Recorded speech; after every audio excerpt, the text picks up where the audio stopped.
I want to talk to you about those that are making it today, or what it takes to make it today.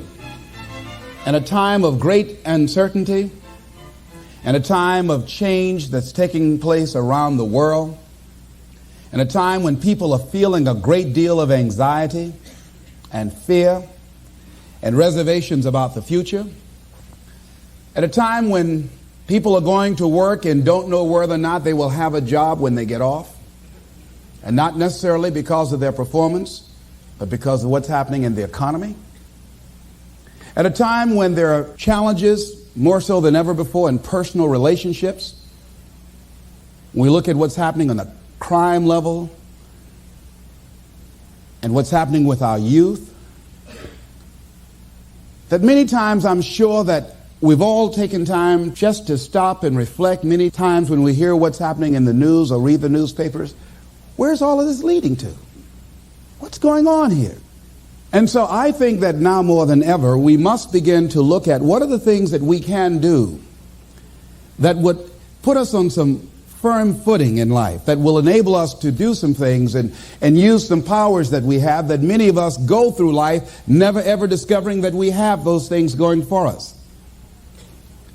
And part of that, I believe, is knowing what it is your life worth. What is it that gives your life a sense of meaning and purpose? Because once you find that, it puts you in your power place. See, if you know what your life work is, I encourage you to start working on it. If you can't do it all at one time, do just a little bit of it. And if you don't know what it is that you showed up to do, if you don't know why you're here, I encourage you to find out what your purpose is here. What is the meaning of your life? What will be different? Have you ever asked yourself that question? I've done that. I remember coming from a friend of mine's funeral, and I was reflecting on how much time I had left. And I went for a walk in a park thinking about this guy whose life was so promising. And I mean, he wasn't an old guy. He was quite young, in fact. And I thought about all of the things that he said he was going to do, and he never got a chance to do those things. And I started thinking about my own life and how much time I had left to do the things that I would like to do. And at that time, I wasn't sure what my life purpose was, what my life's work was. I wasn't sure about it at that time. And I thought about it quite a lot. I had some idea, but I wasn't convinced. That I don't think I felt worthy. I didn't believe that it could be me to do this kind of work that I'm doing right now. And I say to you that if you begin to take a conscious effort to find out what it is that you're supposed to do, I say that it can literally save your life. I said that it can literally save your life. I was telling a group of people of a study that was conducted. Dr. Larry Darcy, who wrote a book called Recovering the Soul, he said, human beings are the only living species that has achieved the dubious distinction of dying or having a stroke or a heart attack on a certain day. If you ask most people, what would you say the primary cause of why people will have a heart attack or stroke? Many people will say, well, because they smoke cigarettes, or because of high cholesterol, or because of stress, or because of obesity. And all of those things are contributing factors. But ladies and gentlemen, more heart attacks take place in this country on Monday morning between 8 and 9 a.m. That's when the majority of people who have their first heart attacks have them. 85% of the American public, according to recent studies, are going to jobs that they hate, working on jobs that do not challenge them. They get sick thinking about going. Migraine headaches. After the Sunday afternoon football game or 60 Minutes, the anxiety began to build. And come Monday morning, they drop dead of a broken heart. Some of you ought to think about not going to work on Monday.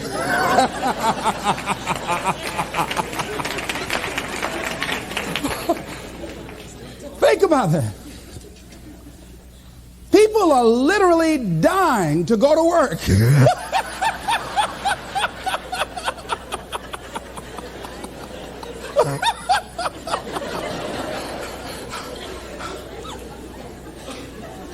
Because, see, when you go to a job and you already know how far you can go, you can already see that proverbial glass ceiling. It's like going to a movie when you've gone in the middle of the movie. And you've seen the end, and you sit there to start all over again, but something is missing.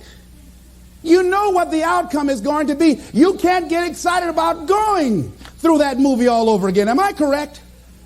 See, when you're going someplace and you already know how much you're going to make, you already know how far you can go, you're in a dead-end position. It erodes your self-esteem. It lowers your sense of yourself. It creates some inner turmoil. It creates an emptiness in you. So I say that your life is worth finding what it is that you're supposed to do. And I'm not saying quit your job. I'm saying find it and do just a little bit of it. When I wanted to become involved in speaking, I started just learning quotes, listening to other people's tapes, going to seminars, going to workshops, asking other people to help me. Just start working at it just a little bit, but do find out what your work is and hold on to it and don't let your dream go. Don't let it go. See, and here's something else I want you to begin to look at. Why is it that most people don't pursue their dreams or don't do better than what they're doing if they're capable of doing it? I think that many of us don't go the next step because we don't know what to do yet. And I say that the reason that we don't even explore the possibility of what to do is because subconsciously we don't believe that it can happen for us, and we don't believe that we deserve it. So here's what I'm suggesting. How much time do you spend working on you? How much time do you spend every day working on your dream? In the last 90 days, how many books have you read? In the last year, what new skill or knowledge have you acquired? What kind of investment have you made in you? So I'm saying that as you begin to look at where you want to go, if you want to make it today, and things are changing so fast you have to literally run to stand still, I'm saying that you've got to make some conscious effort to begin to work to develop you. Here's something else. Most people are not living their dreams because of fear, ladies and gentlemen. I was in Columbus, Ohio yesterday speaking for a particular Ohio department. A young lady named Karen who greeted me, who organized the event. Very talented, very skillful. And she was talking about she wanted to become involved in the consulting business. I said, why aren't you doing it? I said, you have the abilities. I said, you're not here because they like you. You're here because you're doing the job. You're making things happen. And she came up with all kind of ideas, but finally she said, I guess I can't see myself doing it. I guess I'm afraid. Fear, limited vision, and lack of self-esteem is what keep most people doing things they don't want to do. I flew from Columbus, Ohio to Denver, Colorado to a major communications company. And the person that picked me up at the airport told me about the fact that the company was planning on having a major downsizing. And they offered some of the employees there an early retirement, and some of them will earn as much as $300,000. And they said, this is the last time that you can take this offer. If you don't do it, when we have the downsizing, you might be among those who will lose their jobs, and all you will get is your severance pay. And only 50% of the people who were eligible to take the $300,000 took it. The others were afraid to take a chance on themselves. The others couldn't see themselves beyond that company. They couldn't see life after that company. The same reason that people stay in relationships where they're abused or they're unhappy or it's unfulfilling. They can't see themselves beyond that relationship. They can't see themselves enjoying life without that person. They think that this is all that they can do. The same reason that people get stuck at a certain level in life. They can't see things being better for them. And they think that this is it and this is all they deserve. This is all they've ever seen. It's been passed on to them. And they think that this is it for them. Oh, no. I was looking what Dr. Blanton, Smiley Blanton, who is a colleague of Dr. Norman Vincent Peale, what he said about fear. He said, fear is the most subtle and destructive of all human diseases. Ladies and gentlemen, fear kills dreams. Fear kills hope. Fear put people in the hospital. Fear can age you. Fear, ladies and gentlemen, can hold you back from doing something that you know within yourself that you're capable of doing, but it will paralyze you. And it seemed like you're in a hypnotic spell. And I ask you a question, what is the benefit? What's the benefit of allowing fear to hold you back? What's the benefit of giving up on yourself, of not stepping out on life and taking life on? What is the benefit for you? What's the plus in that? It's one of the things I had to ask myself. So I didn't want to make any mistakes. I wanted everybody to like me. I wanted to be perfect the first time I did something. It's not going to happen.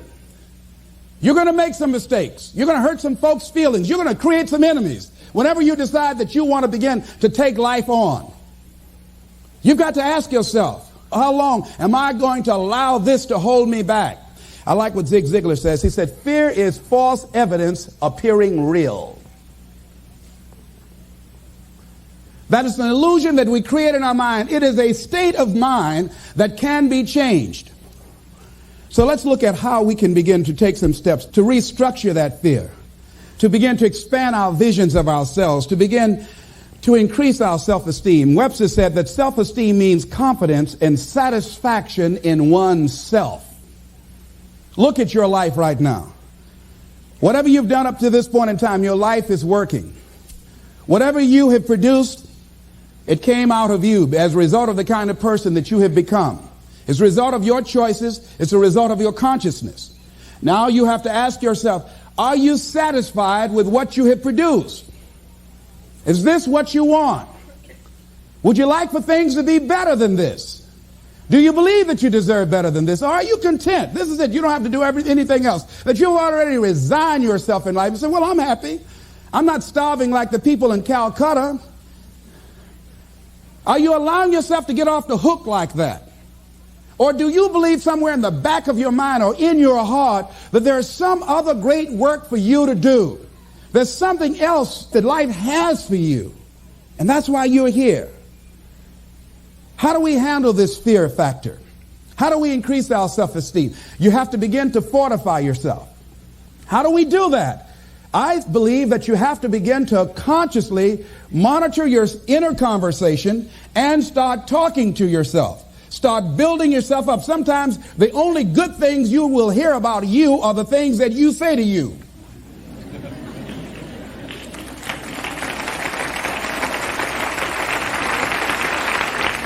Young lady that was in the audience this afternoon said to me, I told myself yesterday for the first time, I'm proud of me. And she said, I felt good about that. So I'm saying learn to be your own booster. Start building yourself up. Start encouraging yourself. Start saying, I can do this. I can make this happen. When I started thinking about becoming a speaker, I said, yes, I can do this. I can make this happen. When I start trying to convince myself I can be a businessman after flopping and failing and losing thousands of dollars and feeling stupid and dumb and having people take advantage of me because of what I didn't know. I had to talk to myself because people were saying to me that I was dumb. And somewhere in the back of my mind, I was saying, you're right. Look at what I've done. I had to say, no, Les. Hey, come on, man. Get yourself together. You can handle this. You just haven't figured it out yet. It's all right. This is your training period. This is the tuition you have to pay for what you don't know.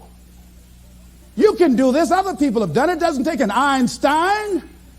Get you some people that can teach you some stuff that you don't know. Get you some people that have done it successfully and learn from them. Take some seminars, workshops, read some books on how to manage a business. Change the way you see yourself and begin to tend to the personal details. Understand that nobody's going to take care of your business better than you.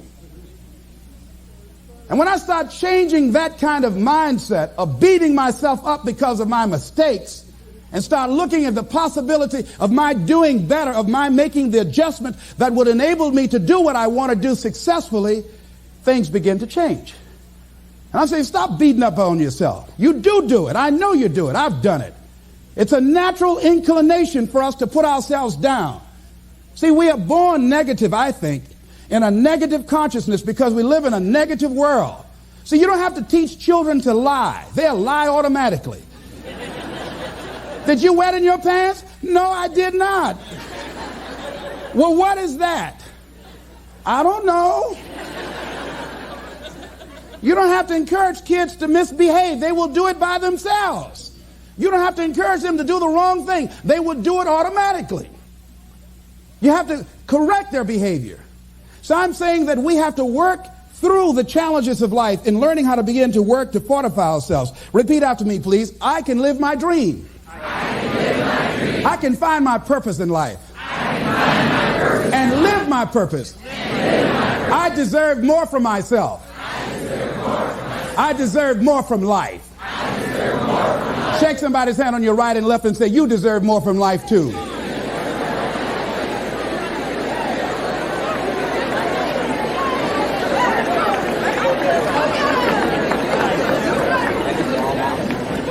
Here's some other things, ladies and gentlemen. Begin to guard your mind against negative programming, like turn off the television. Don't watch the news. Don't watch it. I think that more people have a sense of hopelessness and anxiety about life. If you look at the news, you cannot feel good looking at the news. You'll be scared to death. You're scared to go to sleep. I mean, it turns your power down. You've got to be conscious of that. Don't pick up the newspaper and read it. No. Just try this. Just experiment with yourself. Now, if your job depends upon you knowing certain things, let somebody tell you just about those things. But start filtering the stuff you allow to come in your mind. You know that song you used to have? Say, don't let nobody bring you no bad news. I tell my staff, look here, don't tell me any bad news while I'm on the road. Let me handle it tomorrow. I don't like anybody to tell me any bad news at night before I go to sleep. I can't do anything about it anyhow. Why let me go to sleep with that on my consciousness? No, and my staff, they know that. Say, let it wait till tomorrow. And I have a period of time. Tell me bad news between 10 o'clock and 12 noon. After I prayed and meditated and read my books, I'm fortified, I'm ready to handle it. I deal with it, and then I'm out of there, and I'm going on to something else. So you've got to guard the kinds of things that you put in your mind. See, if you don't program your mind will be programmed, because human beings are goal-oriented. That's why we die of broken hearts early. That's why we're running through life to early graves. We're going through life, ladies and gentlemen, and I think that Henry David Thoreau said that most men live in quiet desperation. Most of us go through life running scared.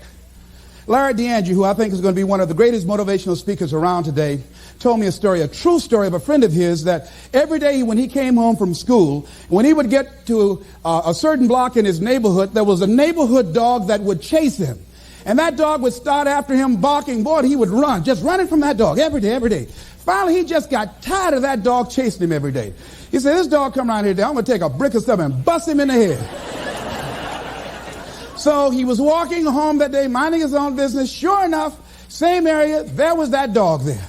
And the dog started barking, he started running, he saw a brick, and he stopped and picked up the brick and turned around, and the dog got close to him. He realized the dog didn't have any teeth.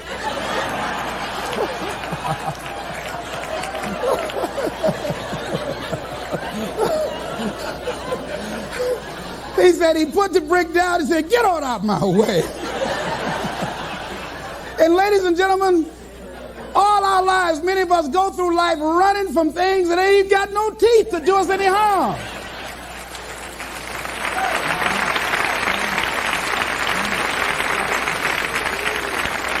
Haven't you been afraid to do something, and then after you did it, you say, whoa, if I'd known it was this easy, I would have done it before. Haven't you ever had that experience? Raise your hand. Absolutely.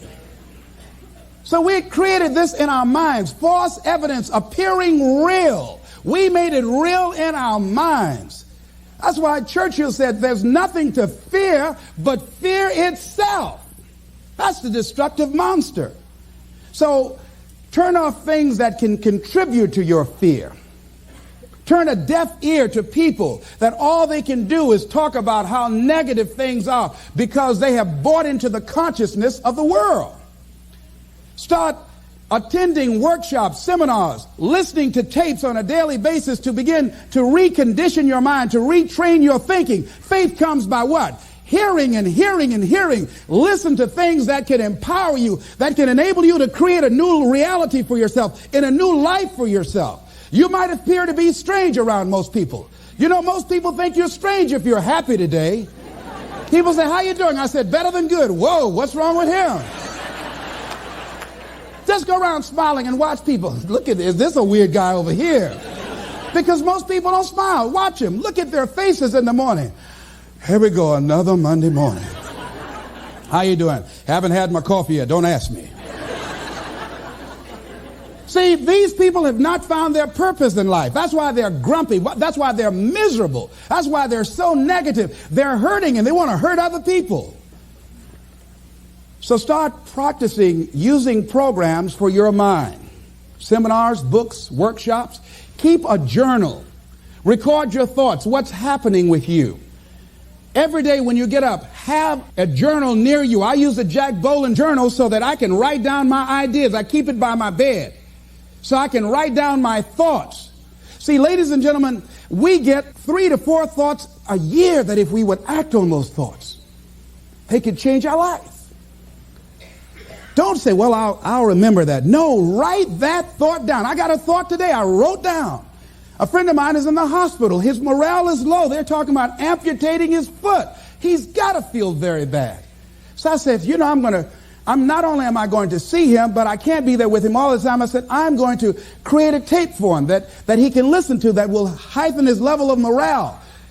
We told him the other night, don't go to surgery. You are depressed. Your energy level is down. No, tell him not now. Don't do it now. In fact, most doctors who have any sense of awareness don't perform surgery on patients that are in a state of fear, that don't think they will make it. They wait till they're in a different state of mind. So I said, what about making tapes for people that are facing physical challenges? I said, that's a good idea. All right?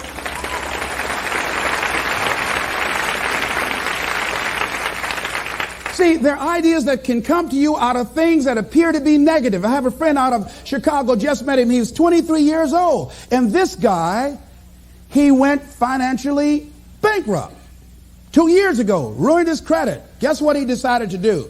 He found a blessing in it. He wanted to restore his credit. It was very challenging, very difficult. And he realized that a lot of other people during these particular times had ruined their credit. So now he started a credit repair business. Last year he earned over $100,000 helping people to restore their credit. I met a young lady who attends this church, that she was at her father's funeral and she was putting flowers on her father's grave, and she looked around and saw the other grave sites. They did not look well groomed and they were not attended to on a regular basis. She started a grave site maintenance business. Out of that tragedy, something positive has come out of it. And now she's earning more money doing that than on her present job. What idea are you sitting on? Write your ideas down. And then, once you get that idea, take the leap. Hello? Take the leap. See, a lot of people get the ideas and just walk around with them.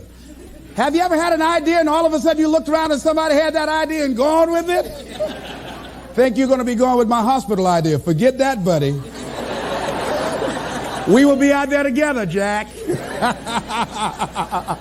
Take the leap. See, it's out here in the universe. If you don't take the plunge, I guarantee you, somebody else will. Take the plunge. Go into action. And ladies and gentlemen, you will be surprised at how things will come together. You'll be surprised. Now, you're going to have some difficult challenges. I can tell you that now. Be aware of that. Things are not going to work out exactly right. For a time they will, sometimes. And that's when life is just playing a game with you. Want you to feel good and relax. And then after a while, say, okay, the honeymoon's over now. And then life will come over there and slap you side the head. Say, what you doing out here? Well, this is my dream life. Is that right? Come over here a minute. Oh, you went to the seminar, huh? Come here. I can tell you that. But ladies and gentlemen, go into action with your dream. And don't avoid where the fights are. Get in the midst of the fight. And get some hickeys on your head. Get knocked down so you can learn how to fight, so you can hold your position. See, most people don't get out in the arena of life because they don't want to fight. Most people don't get out there because they don't want to get knocked down. They don't want to be dropped to their knees. But see, you're going to be dropped whether you're on the field or whether or not you're sitting on the sidelines. You're going to be dropped. So at least get dropped for something. Don't get knocked down while you're sitting down. See, that's how most people are spectators in life. You don't want to be a spectator. You want to get out in the field where the action is, and you will be amazed. After the struggle, there will be a calm period, and things will begin to click for you. Come out here with what you got. You don't have enough money? Don't worry about it. You got the dream. You got the idea. You don't have enough resources? Don't worry about it. You need some help? Don't worry about it. You get out here in the arena, someone will look at you and become inspired and say, hey, can I help you? But if you're sitting up on the bleachers, nobody's going to ask you anything. You've got to get into the flow of action. Frances Harth called me from Chicago. She had been sitting on an idea of a show that she wanted to produce for 10 years called Mind-Body Connection. So someone saw me speaking in Chicago at a sorority convention and said, I saw a guy that perhaps can host this show for you who has energy and charisma. She called me. She was so fired up. I said, listen, on the day that you want to do that, I'm speaking in Chicago. I can do it for you. And I said, by the way, I met somebody 2 weeks ago in Baltimore who has an idea of the same type of show, and she's doing it on radio. Why don't you call her? And then she called me back. Who else would you suggest? I said, well, I know Deepak Chopra. He wrote the book called Quantum Healing, and Bernie Siegel. Could you get his number? I tell you what, I have a friend named Jack Boland at the Church of the Day. He knows how to get in touch with him. Call him, and he will give you the number so you can get in touch with Bernie Siegel. That lady started calling all around. Did not have the resources, but she had this idea and dream. And she said the other night when she came before the audience that had gathered in the studio, she said, I feel like I've been pregnant for 10 years. And tonight you're going to witness a beautiful delivery. And it was. She said, I couldn't believe, Les, how things began to happen, how it all began to come together. And how many of you ever started on some dream and you didn't have all your stuff together, but you just went out there with nothing but faith, and things begin to happen for you? Raise your hand if you know what I'm talking about. Ladies and gentlemen, those hands up there, it's proof. The proof is in the pudding. These people have demonstrated it. And if they can do it, you can do it. You can do it.